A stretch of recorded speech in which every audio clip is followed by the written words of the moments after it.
प्यारे बच्चों, आज हम 9th क्लास की वर्कशीट नंबर 39 करेंगे। और ये वर्कशीट आपकी बल तथा गति के नियम से संबंधित है। और इसमें गति का पहला नियम हम स्टडी करेंगे।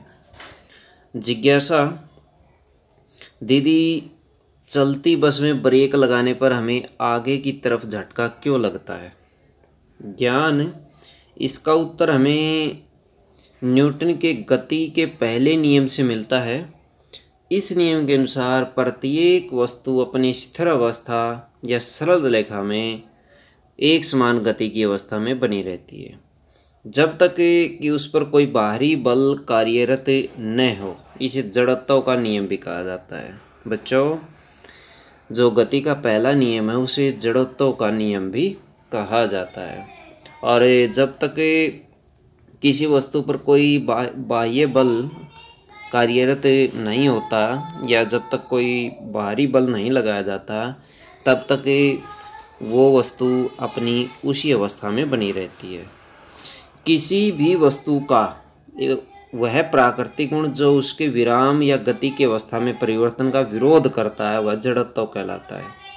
चलती बस में सभी कुछ गतिशील अवस्था में होते हैं, लेकिन अचानक ब्रेक लगाने पर बस तो रुक जाती है, लेकिन हमारे शरीर का ऊपरी भाग जो बस के साथ गतिशील था वह बस में ब्रेक लगाने पर भी बस की दिशा में क्षण भर के लिए गतिशील रहता है, जिसकी वजह से हमें आगे की तरफ झटका लगता है। इसी प्रकार जब रुकी हुई बस अचानक चल पड़ती है तो सभी सवारियों को पीछे की तरफ झटका महसूस होता है। यहाँ बस तो अचानक गतिशील हो गई, लेकिन सवारियों के शरीर क्षण भर के लिए विरामावस्था में ही रहे। तो आप इसमें चित्र में देख सकते हैं, जैसे बाइक है, ये बाइक जब रुकती है तो ये वाली, तो रुकने पर अचानक ब्रेक लगाने पर इसका शरीर आगे की तरफ झुक गया। और देखिए ये आगे की तरफ झुका हुआ है, ऊपर की तरफ गिरने वाला है। तो ये भी जड़त्व का नियम है। और इसमें आप देख सकते हैं जड़त्व क्या है। प्रत्येक वस्तु अपनी गति की अवस्था में परिवर्तन का विरोध करती है, वह अपनी मूल अवस्था को बनाए रखना चाहती है। किसी वस्तु का द्रव्यमान उसके जड़त्व की माप है। भारी वस्तु का जड़त्व हल्की वस्तु की तुलना में अधिक होगा, जिसे हिलाने के लिए अधिक बल की आवश्यकता होगी। जो वस्तु का द्रव्यमान है वही जड़त्व है, और जिसका ज़्यादा द्रव्यमान होगा वही उसका जड़त्व भी ज़्यादा होगा। न्यूटन के गति के पहले नियम पर आधारित कुछ घटनाएं: पेड़ की शाखा को तीव्रता से हिलाने पर पत्तियां झड़ जाती है, पत्तियों का झड़ना। गाड़ी की विराम अवस्था में परिवर्तन से सवारियों को आगे या पीछे गिरना, झटका लगना।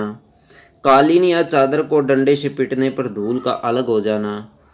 और एग्जाम्पल नंबर 4 आप देख सकते हैं चित्र में, ये गिर गया है लड़का। सिक्का, यदि गिलास पर गत्ता रख करके सिक्का रख के गत्ते को हम टिक करते हैं, उसको मूवमेंट में लाते हैं तो सिक्का गिलास में गिर गया है, ये भी। और कैरम बोर्ड वाला भी एग्जाम्पल आप देख सकते हैं, ये भी जड़त्व के एग्जाम्पल हैं। प्लेट में कप को रखने के लिए खांचा बनाना, मिस्त्री का हथौड़ी को उल्टा ठोकना इत्यादि। ये देखिए हथौड़ी को उल्टा ठोकना, ये भी इसके अंतर्गत आता है। स्वयं को जांचिए। प्रश्न नंबर 1, जड़त्व को परिभाषित कीजिए। जड़त्व को कैसे परिभाषित करेंगे आप? जड़त्व: प्रत्येक वस्तु अपनी गति की अवस्था में परिवर्तन का विरोध करती है, वह अपनी मूल अवस्था को बनाए रखना चाहती है, इसे जड़त्व कहते हैं।